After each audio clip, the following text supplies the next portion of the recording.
మగవారికి కుడివైపున ఆడవారు కొంచెం సర్దుబాటు చేసుకోండి. మగవారికి కుడివైపున ఆడవారు వచ్చేటట్టుగా కూర్చోండి.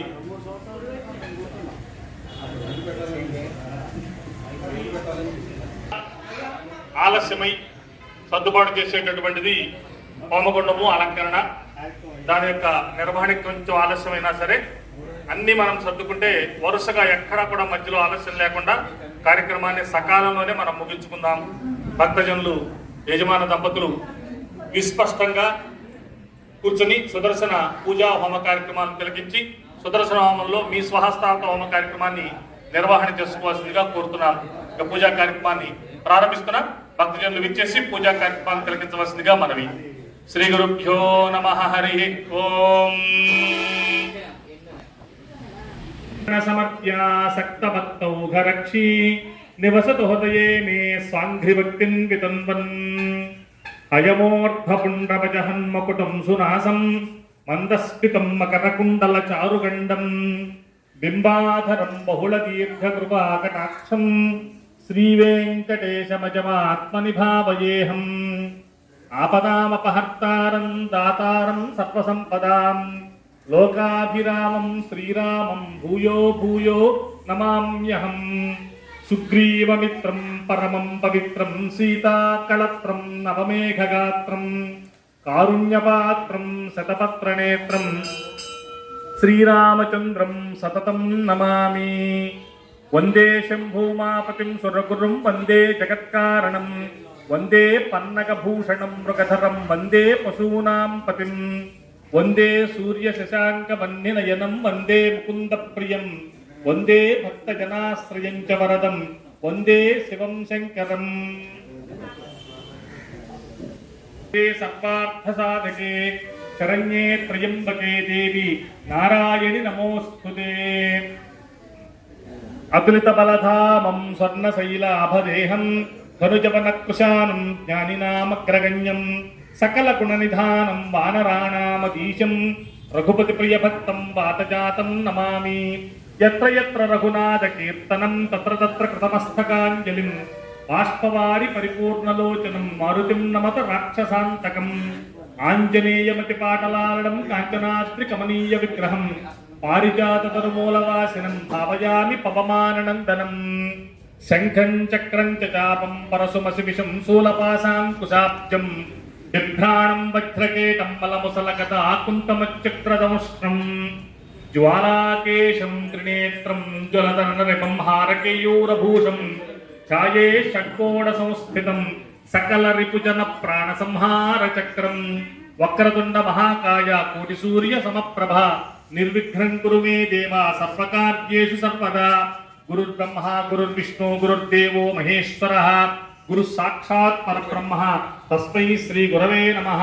అన్యోన్య సహాయేన మయా కర్ష్యమాణస్య అస్య దేవదేవస్య శ్రీమదఖిలాండ కోటి బ్రహ్మాండ నాయకస్య శ్రీ రుక్మిణీ సత్యభామా సమేత శ్రీమద్ వేణుగోపాలస్వామినే మృతిస్య వేణుగోపాలస్వామినే మహద్వీత్యర్థం మహాసుదర్శన కృపాకటాక్ష సిద్ధి ద్వారా సకల శ్రేయోభివృద్ధ్యర్థం అస్య శ్రీ వైకుంఠ ఏకాదశి పర్వదిన పురస్కృత్య విశేష పూజాఖ్యే కర్మణి దృశ్యమానః ద్వితీయ దినే ఉదయకాలేన మహాసుదర్శన కృపాకటాక్ష సిద్ధి ద్వారా సకల శ్రేయోభివృద్ధ్యర్థం సుదర్శన ఆరాధనం బింబశుద్ధ్యర్థం పంచామృత విశేష స్థాపనం ఆరాధన అనంతరేణ మహామాలామంత్ర హోమాఖ్యే కర్మణి దృశ్యమానః తదంగత్వేన ప్రారంభేన నిర్విఘ్నేన పరిసమాప్త్యర్థం శ్రీ విశ్వక్సేనారాధనాఖ్యే కర్మణి దృశ్యమానః ఏతత్ ప్రారంభ ముహూర్త సుముహూర్తో అస్తు. ఓం అయం ముహూర్తస్సు ముహూర్తో అస్తు. సుముహూర్తకాలే సూర్యాదీనా నవానాం గ్రహాణాం అత్యంత ఆనుకూల్యత ఫలసిద్ధిరస్తు. ఓం శుక్లాంబరధరం విష్ణుం శశివర్ణం చతుర్భుజం ప్రసన్నవదనం ధ్యాయే సర్వవిఘ్నోపశాంతయే. తదేవ లగ్నం సుజనం తదేవ తారాబలం చంద్రబలం తదేవ విద్యాబలం దైవబలం తదేవ లక్ష్మీపతే తైంద్రీకుం స్మరామి. యత్ర యోగీశ్వర కృష్ణో యత్ర పార్థో ధనుర్ధనః తత్ర శ్రీర్విజయో భూతిర్ధ్రువాణి తన్మమ. స్మృతే సకల కళ్యాణ భాజనం యత్ర జాయతే పురుషస్తమజం నిత్యం వ్రజామి శరణం హరిం. సర్వదా సర్వకార్యేషు నాస్తి తేషామమంగళం ఏషాం హృష్టో భగవాన్ మంగళాయతనం హరిః. లాభస్తేషాం జయస్తేషాం కుతస్తేషాం పరాభవః. ఏషామిందీవరస్యామో హృదయస్థో జనార్దనః ఆపదామపహర్తారం దాతారం సర్వసంపదాం లోకాభిరామం శ్రీరామం భూయో భూయో నమామ్యహం. ఓం భగవతో బలేన భగవతో వీర్యేణ భగవతస్తేజసా భగవతః కర్మణ భగవతానుగృహీతో భగవతానుచ్ఛాతో భగవంధ్యాత్మా భగవత్కర్మ కరిష్యామి తద్భగవాను మన్యతాం. అపక్రామంతు భూతాని పిశాచా ప్రేతగుహ్యకాః ఏ చాత్రణవ సంచేతే దేవతా భువి సంతతం. అపసర్పంతు ఏ భూతా భువి సంస్థితాః ఏ భూతా విఘ్నకర్తారః తే గచ్చన్వాగ్నియా హరేః. యజమాన దంపతులు భూదేవిని తాకి 3 సార్లు కళ్ళకద్దుకోండి. పృథ్వీత్వయా ధృతాలోకా దేవిత్వం విష్ణునాధృత పంచధారయ మాన్ దేవి పవిత్రం కురుచాసనం. అశేష జగదాధారం అనంతం కూర్మరూపిణం ఆసనస్య విశుద్ధ్యర్థం ఆత్మానం తం భజే హరిం.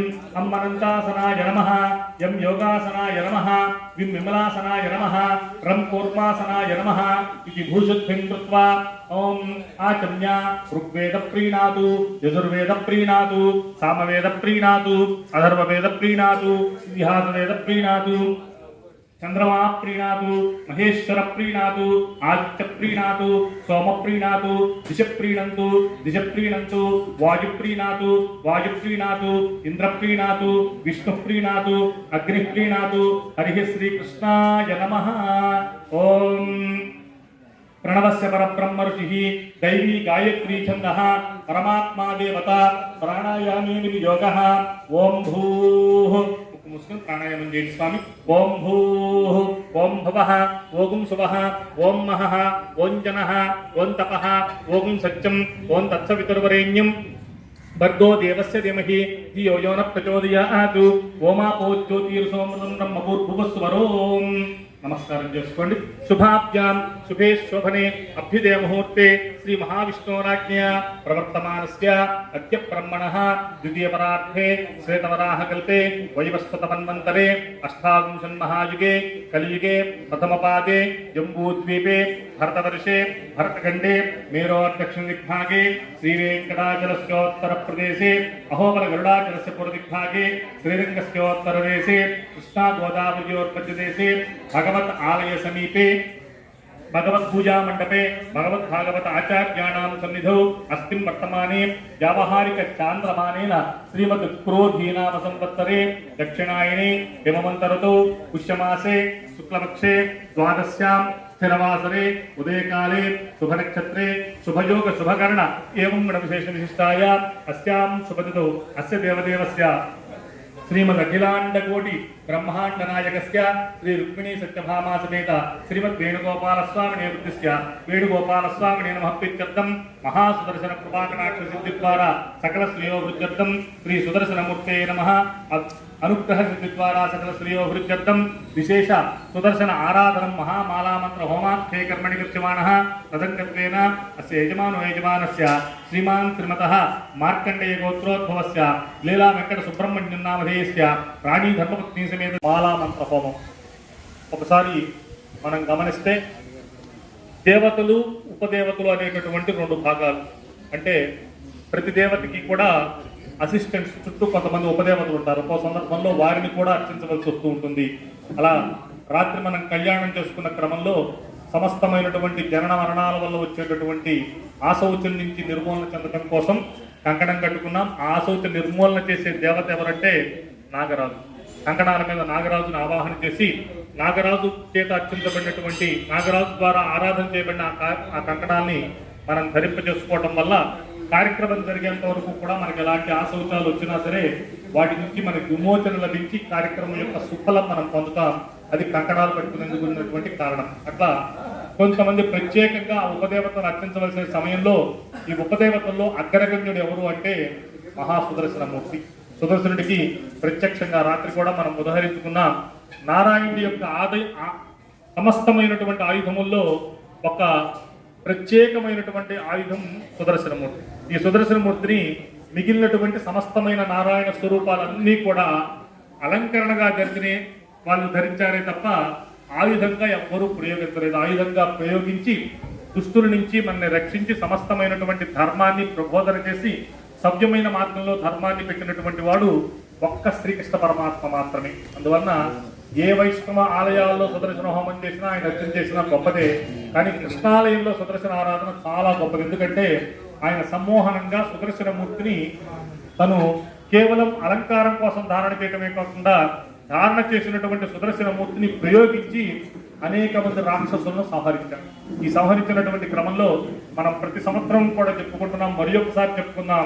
అదేమిటంటే ఆయన యొక్క ఖ్యాతి, సుదర్శన మూర్తికి ఉండే బలమేమంతా, మానవుడికి భగవంతుడికి మధ్య ఉండేటటువంటి వ్యత్యాసం ఏమిటనే విశేషాలు తెలుసుకోవాలంటే ఒక చిన్న గాథ సుదర్శన మూర్తికి సంబంధించినటువంటిది భాగవతంలో మనకు అందుబాటులో ఉంటుంది. అందులో ఆ గాథ విశేషంగా కృష్ణ పరమాత్మ ఈ భూమిని ఏలినటువంటి సందర్భంలో జరిగింది. రాముడు కృష్ణుడు ఈ రెండు స్వరూపాలు కూడా మనలాగానే మానవ మాతృలుగా తల్లి గర్భం నుంచి వచ్చి పెరిగి పెద్దవారై ఈ భూమి మీద అనేక రకములైనటువంటి లీలలను చూపించి వారు ధర్మ సంరక్షణ చేసి అనంతరం వారి కార్యం అయిపోగానే వెళ్ళిపోయారు. రామకృష్ణులు ఇరువురు కూడా ఒక ప్రత్యేకమైనటువంటి వైష్ణవ స్వరూపాలు. మిగిలిన వారందరూ కూడా ఆవిర్భావ మూర్తులు, అంటే అప్పటికప్పుడు వచ్చి వాళ్ళ ధర్మ సంరక్షణ చేసి వెళ్ళిపోయారు. అంతే తప్ప భూమి మీద కొన్నాళ్ళు ఉండి మనలాగా చరిత్ర నడిపినటువంటి వాడు ఎవరూ లేరు. రాముడు కృష్ణుడు మాత్రమే భూమి మీద మనలాగా ఉన్నారు. మిగిలిన వ్యవహారాలు మీరు గమనిస్తే కనుక మనకి నరసింహస్వామి వారు స్తంభం నుంచి ఉద్భవించి కేవలం 8 నిమిషాలు మాత్రమే ఈ భూమి మీద ఉన్నాడు. ప్రహ్లాద పరిరక్షణ కోసం వచ్చి హిరణ్యకశిపుని సంహరించిన తర్వాత ప్రహ్లాదుడికి హితబోధ చేసి వెంటనే ఆయన వైకుంఠం వెళ్ళిపోయాడు. ఎక్కువసేపు అనమాట. ఏ మూర్తి వచ్చినా సరే ఆ కార్యం అయిపోగానే వెళ్ళిపోయారే తప్ప కొంతకాలం లీలా ప్రపంచంలో ఉంటూ మనుషుల్లాగానే పెరుగుతూ మానవుల చేత కీర్తించబడుతూ మానవులకు దర్శనాన్ని ఇచ్చినటువంటి మూర్తులు రాముడు కృష్ణుడు. ఇందులో శ్రీకృష్ణ పరమాత్మ సమయానికి వచ్చేటప్పటికీ ద్వాపర యుగం బోర్డర్లోకి వచ్చేసింది. అంటే ఇంచుమించుగా కొన్ని సంవత్సరాల తర్వాత కలియుగం ప్రారంభమవుతోంది. ద్వాపర యుగం యొక్క 4వ పాదంలో శ్రీకృష్ణ పరమాత్మ పుట్టాడు. కావున అప్పటికే విపరీతమైనటువంటి కలి యొక్క ప్రారంభం జరగబోతోంది. కావున అనేక రకాల దుర్మార్గాలు ఆయనున్న కాలంలో కూడా జరిగినాయి. సరే, కృష్ణుడు చిన్ననాటి నుంచి కూడా ఆయన సుస్పష్టంగా చెప్పాడు, నేను భగవంతుణ్ణి అన్నాడే తప్ప నేను మానవుడిని ఎక్కడా చెప్పాల. అందువల్ల కృష్ణుడు నేను చెప్పింది చెయ్యండి, అంతే తప్ప నన్ను అనుకరించద్దు. నాలాగా చేయాలని ప్రయత్నిస్తే మీరు బొక్కబోర్లా పడతారు. మాయలు లీలలు అనేటటువంటివి మీకు ఉండవు. కేవలం ధర్మ సంరక్షణ, మానవుల యొక్క ఉద్ధరణ కోసం నేనేం చెబుతానో అదే చేయండి అన్నాడు. కానీ రాముడు నేను ఎలా నడుచుకున్నానో నన్ను అనుకరించండి, నేనేం చేశానో అదే చేయండి మీరు, అంతే తప్ప ఇంకా వేరే ఏమీ లేదని చెప్పాడు. ఇలా రామకృష్ణ సమయంలో మార్పులు ఉన్నాయి. కావున రాముడి కాలం నుంచి కృష్ణుడి కాలానికి వచ్చేటప్పటికి అనేక దుర్మార్గాలు పెరిగిపోయింది. ఇలా దుర్మార్గాలు పెరిగిపోయి చిన్ననాటి నుంచి కృష్ణుడు పెరిగి పెద్దవాడుతుంటే వేల లక్షల మంది భక్తులు ఆయనకు పెరిగిపోతుంటే ఒక 10 100 మందో ఆయన శత్రువులు కూడా పెరిగిపోతున్నారు. అది ఎలాగో అంటే రకరకాలుగా ఆయన చిన్నప్పటి నుంచి కూడా తన మేనమావ అయినటువంటి కంస సంహారం దగ్గర నుంచి మొదలు పెట్టుకుంటే ఇక అనేక రకాలైనటువంటి దుష్టులను సంహరించారు. మరి దుష్టులను సంహరిస్తే దుష్టులకు సపోర్ట్ చేసేవాళ్ళు వెనకాల కొంతమంది ఉంటారు. వాళ్ళు అనుకోకుండానే కృష్ణుడికి శత్రువులుగా మారుతూ ఉంటారు. అలా శత్రువులుగా మారినటువంటి వాళ్ళు సకారణాల వల్ల కొంతమంది మారిందంటే నా తాతను చంపావో నా తండ్రిని చంపావో అనే కారణాలతో కొంతమంది ఉంటే అకారణంగా మారినటువంటి వాళ్ళు కొంతమంది ఉన్నారు. అందులో కాశీపట్నాన్ని అధిరోహించినటువంటి రాజు కాశీరాజు ఉన్నాడు. ఆయన పేరు పౌండరీక వాసుదేవుడు. విచిత్రం ఏమిటంటే కృష్ణుడి కంటే ఆయన పెద్దవాడు, కృష్ణుడి కంటే ముందు పుట్టాడు. పుట్టడం వల్ల వసుదేవుడు యొక్క సంతానంగా కృష్ణుడు పుట్టడం వల్ల కృష్ణుడిని వాసుదేవుడు అనే పేరుతో పిలిచేవాడు. ఈ వాసుదేవుడు అనేటటువంటి పేరు కృష్ణుడికి విపరీతంగా ప్రాచుర్యంలోకి వచ్చేటప్పటికి నా తర్వాత పుట్టాడు, నేను పెట్టినటువంటి పేరు, నాకు పెట్టినటువంటి పేరునే పెట్టుకున్నాడు, నాకంటే ఖ్యాతి గట్టిస్తున్నాడు, బ్రహ్మాండమైనటువంటి ఖ్యాతి వస్తుంది కృష్ణుడికి. కావున ఈ కృష్ణుడు సంహరిస్తే ఆ పేరు ప్రతిష్టాన్ని నాకు వస్తుంది. చూడండి, వాడి దాంట్లో అక్కడ కృష్ణుడికి అక్కడికి అసలు ఎలాంటి సంబంధము లేదు. అకారణ శత్రుత్వం అంటారు దాన్ని. అట్లా అకారణంగా పౌండరీక వాసుదేవుడు శత్రువుగా మారాడు. అలాగే రుక్మిణీదేవి యొక్క సోదరుడు రుక్మిణీదేవికి తనకి ఇష్టం లేని వివాహం చేస్తున్నటువంటి సందర్భంలో కృష్ణుడు వారిని అటకాయించి తన సోదరుడైనటువంటి రుక్మిణి శిరోమండనంగా గుండు గీయించి అనంతరం రుక్మిణీదేవిని తనతో పాటు తీసుకువెళ్ళిపోయాడు. కావున నన్ను అపహాస్యం చేశాడు, నా పరువు తీసేశాడు, కాబట్టి కృష్ణుడి మీద నేను పగబట్టానని చెప్పి అతను పగబట్టాడు. ఇట్లా అకారణంగా కొంతమంది వీరులు, అలాగే అందులో అప్రమేయమైనటువంటి బలం ఉన్నటువంటి వాళ్ళు చాలా మంది ఉన్నారు. వీళ్ళందరూ కృష్ణుడి మీద పగబట్టి ఒక్కో సందర్భంలో కృష్ణుడి మీదకి దండయాత్ర చేద్దాం కదా అని పెడితే కృష్ణుడి ద్వారా మర్దించబడిన వాళ్ళు, పట్టబడిన వాళ్ళు వీళ్ళందరూ కూడా. ఇక వీరందరూ ఒకానొక సందర్భంలో ఒక మీటింగ్ ఏర్పాటు చేసుకున్నారు. దాని సారాంశం ఏమిటంటే ఒక్కరొక్కరుగా వెళ్ళటం వల్ల మనందరం ప్రత్యక్షంగా పరోక్షంగా కృష్ణుడి చేతిలో దెబ్బతిని మనం అవమానాల పాలై వెనక్కి వచ్చాం. కానీ మనందరం కలిసి ఒక పెద్ద పన్నాగం పన్ని ఒకే ఒక చావు దెబ్బ కృష్ణుడికి తీయాలి, ఇక మళ్ళీ కృష్ణుడు పైకి లేవకూడదు అని ఒక దుష్ట పన్నాగం పొందారు. కృష్ణుడిలో ఉండే లీలలు, అందులో ఉండేటటువంటి చైతన్యం తెలుసుకోలేనటువంటి అజ్ఞానం, వీళ్ళందరూ కలిసి కాశీ మహాపట్నంలో ఒక సీక్రెట్ ప్లేస్ ఏర్పాటు చేసుకుని ప్రపంచం మొత్తము కూడా గాలించి, ప్రపంచం మొత్తంలో ఆభిచారిక ద్రష్టలు అంటారు. ఆభిచారము అంటే మనం చేసేటటువంటి పూజల ఆచారము. దీనికి వ్యతిరేకంగా ఆభిచారికాలు అంటే బాణామతి, చెల్లంగి లాంటి వికృత చేష్టలు అనమాట. అవి వ్యక్తుల యొక్క నాశనం కోసం పాల్పడేటటువంటి ఆ వికృత చేష్టలు చేసేటటువంటి గొప్ప ద్రష్ట అంటే దాంట్లో మునిగి తేలిపోయి ఆది అంతం చూసినటువంటి గొప్ప విజ్ఞానవేత్తలు ఎవరైతే ఉన్నారో ఆ చేటబడులు చేసేటటువంటి వాళ్ళందరినీ కూడా సుమారుగా మరి ఎక్కడెక్కడి నుంచి తెచ్చారో కానీ 3450 మందిని సమీకరించారు ఆ ద్రష్టల్ని. వాళ్ళందరికీ కూడా అసిస్టెంట్లు ఇచ్చి 3450 హోమగుండాలను మీకు ఏర్పాటు చేస్తాం, అహోరాత్రము మీరు హోమం చేయండి. మనం చూడండి, ఆచారపరంగా మనం హోమం కార్యక్రమం నిర్వర్తించుకుంటాం.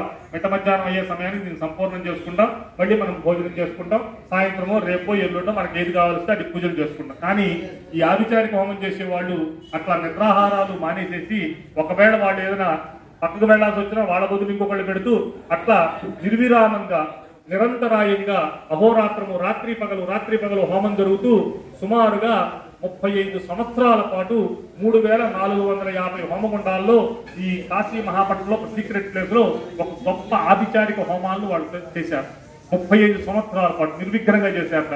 అలా చేసిన తర్వాత హోమం నుంచి ఒక భయంకరమైనటువంటి భూతాన్ని వాళ్ళు సృష్టించారు. నిరంతరము జపాలు, తర్పణలు, హోమాలు చేస్తూ ఆ సంవత్సరాల కాలం పాటు వాళ్ళు వెయిట్ చేసి ఒక భయంకరమైనటువంటి ఒక భూతాన్ని సృష్టించారు. దాని పేరు మహాకృత్య.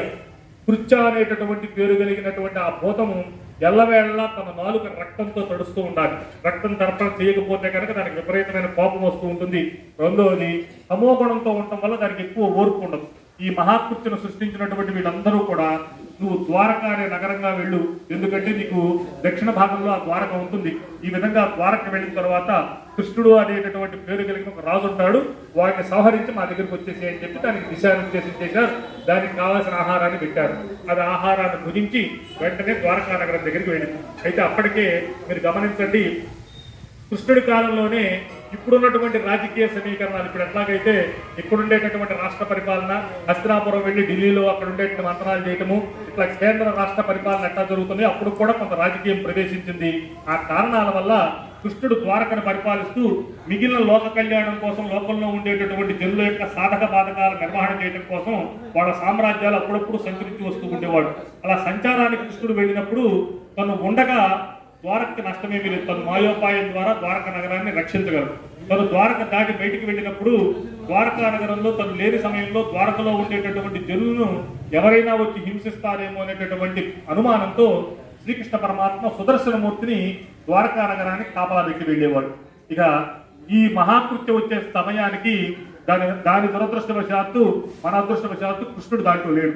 అనుకోకుండా కృష్ణుడు ఎక్కడికో వెళ్ళాడు. తెలుసుకోక ద్వారకా నగరం యొక్క ప్రధాన ద్వారం దగ్గరికి వచ్చి ఆగింది ఈ మహాకృత్య. వెంటనే మనోవేగంతో సంచరించేటటువంటి సుదర్శనమూర్తి అక్కడికి వచ్చాడు. ఎవరు నువ్వు, ద్వారకి నీకు ప్రవేశం లేదు అని చెప్పనగానే ఈ కృత్యకి ఇందాకే చెప్పాను, తమోగుణం ఎక్కువ, ఓర్పుతో అది కాసేపు మంతనాలు జరిపే అవకాశం దానికి లేదు. అది లేక నన్ను పలానా తోట ఈ విధంగా తయారు చేసి పంపించారు, కావున నేను కృష్ణుని సంహరించాలని వచ్చాను, నువ్వే కృష్ణుడుగా చెప్పు, నేను సంహరించేసి వెళ్ళిపోతానని చెప్పి అదేదో ప్రగల్భాలు పలికింది. అనంతరం ఈ సుదర్శనమూర్తి నవ్వుకుని అన్నాడు, సరే కృష్ణుని తర్వాత సంహరించగాని కానీ ముందు నేను చెప్పే విషయం నేను, కృష్ణుని సంహరించాలంటే ముందు నువ్వు నన్ను దాటాలి, నేను కృష్ణుని కాదు అని చెప్పి నా శక్తియుక్తులు ఎంత అని చెప్పి చాలా ఓర్పుగా ఓపికగా చెప్పాడు మహాసుదర్శనమూర్తి. అయినా సరే దీని వెంటల వెనకపోయేటప్పటికీ ఒకే ఒక సందర్భంలో మన అదృష్టవశాత్తు సుదర్శనమూర్తి ఈ భూమి మీదే తన విశ్వరూపాన్ని చూపించాడు. ఇందాక మన ఎదురుగా స్వామివారి విగ్రహం ఉంది. సాధారణ సుదర్శనమూర్తి శంఖము చక్రము ధరించి ఒక చేతిలో అభయాన్ని, ఒక చేతిలో గదని పట్టుకుని ఉంటాడు. కానీ విశ్వరూపంతో కూడినటువంటి సుదర్శనమూర్తి 16 బాహువులు, 16 బాహువులు ధరించినటువంటి సుదర్శనమూర్తి, సహస్ర వికచములు 1000 పళ్ళను ధరించినటువంటి సుదర్శనమూర్తి అమేయమైనటువంటి కోపంతో ఉగ్రావతారాన్ని వేసి ఆ 1000 పళ్ళతో కూడినటువంటి తన పెద్ద నోటితో ఈ మహాకృత్యను ఒక్కసారి కరిచాడు. అనంతరం వెంటనే మనోవేగంతో ఎక్కడ నన్ను తయారు చేశారని చెప్పిందో చెప్పిన ప్రదేశానికి వెళ్ళి దాన్ని వికటంగా దాన్ని కొరికేసి ఛిద్రం చేసేసి దాన్ని ముక్కలు ముక్కలు చేసేసి వెంటనే ఆ తయారు చేసినటువంటి హోమగుండాల మీద దాన్ని ఒక్కసారి ఉమ్మేశాడు. ఈ మహాకృత్య యొక్క ప్రభావానికి ఇంచుమించు ఆ తయారు చేసినటువంటి యాగశాల ప్రదేశం 3450 హోమగుండాలు వేసిన యాగశాల ప్రదేశం ఏదైతే ఉందో 1 సంవత్సరం పాటు మండింది. చూడండి, మండిందే మండి.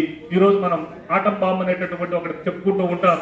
ఆ అణువులు విచ్చిత్తి చెంది అది విపరీతంగా ఉండేటటువంటి మంచిని కాదు, బూడిదని కూడా మండించుకోగలిగేటటువంటి శక్తితో ఆ మహాకృత్య కాలి భస్మమైపోయి యాగశాల అక్కడ ఉండేటటువంటి మహాద్రష్టలు మొత్తము కూడా సంహరించబడ్డారు. ఇక్కడ చూడండి, మానవులు తమ స్వప్రయోజనాలను ఆపివేసుకుని ఇన్ని సంవత్సరాల పాటు ఇన్ని వేల హోమగుండాల్లో తయారు చేసినటువంటి ఒక పెద్ద భూతాన్ని సుదర్శనమూర్తి కేవలం ఆయన పడతో పట్టుకున్నాడంటే దానికంటే ఇన్ని వేల రెట్లు గొప్పవాడు సుదర్శనమూర్తి.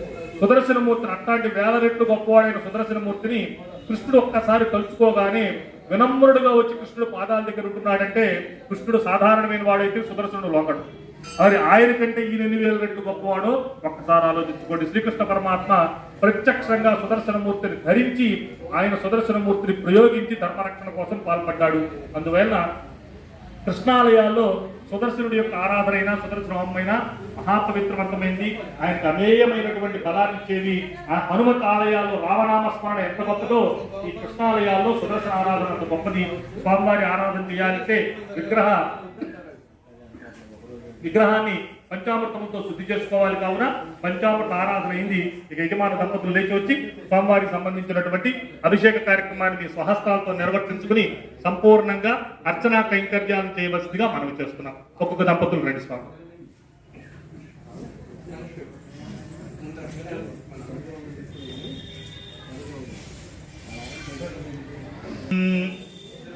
అథ పురుషో హవై నారాయణో కామయత ప్రజాసృజేయేతి నారాయణాత్ ప్రాణో జాయతే మనస్సర్వేంద్రియాణి చ ఖంబాయుజ్యోతిరాపః పృథివీ విశ్వశ్చ ధారిణీ నారాయణాత్ బ్రహ్మా జాయతే నారాయణాద్ రుద్రో జాయతే నారాయణాదింద్రో జాయతే నారాయణాత్ ప్రజాపతయః ప్రజాయంతే నారాయణాత్ ద్వాదశాదిత్యాః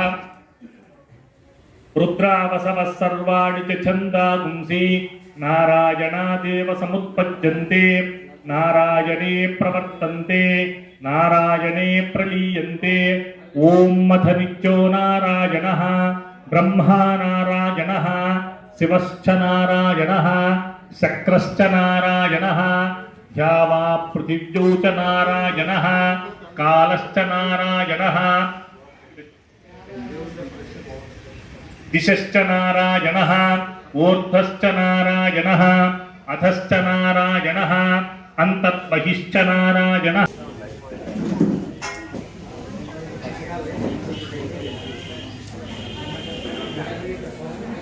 అస్య దేవదేవస్య శ్రీమదఖిలాండ కోటి బ్రహ్మాండ నాయకస్య శ్రీ మహాసుదర్శన కృపాకటాక్షిద్వారా సకల శ్రేయో వృద్ధ్యర్థం పూర్వోక్త యజమానానాం చ క్షేమ స్థైర్య ధైర్య విజయాభయాయురారోగ్య ఐశ్వర్యా వృద్ధ్యర్థం సుదర్శన మూలమంత్ర హోమాఖ్యే కర్మణి కృష్యమాణః సుదర్శనారాధనార్థం షోడశోపచార విశేష పూజాం కరిష్యే. ఓం భూమానంతోగ్రే భువనస్య గోప్తా మామప్రీశం చ మతామరాశ్చ కుర్వతేగ్నో సుహృతం కృతేన. ఓం సుదర్శనమావాహయామి, ఓం చక్రమావాహయామి, ఓం సహస్రకృతమావాహయామి, ఓం అనపాయనమావాహయామి. మహాసుదర్శనమూర్తయే నమః. ఆవాహనం సమర్పయామి, ఆసనం పరికల్పయామి. ఓం త్రీణి పటాని చక్రమే విష్ణుర్గోపాదాభ్యః తతో దత్తాని ధారయన్ను. మహాసుదర్శనమూర్తయే నమః. పాదయోః పాద్యం సమర్పయామి. మహాసుదర్శనమూర్తయే నమః. హస్తయో అర్ఘ్యం సమర్పయామి. మహాసుదర్శనమూర్తయే నమః. ముఖే శుద్ధ ఆచమనం సమర్పయామి. ప్రోక్షణ స్నానం క్లోతేన విమృజామి. వస్త్ర అలంకరణం సమర్పయామి. అర్చనార్థం, అలంకరణార్థం, ఆభరణార్థం పుష్పై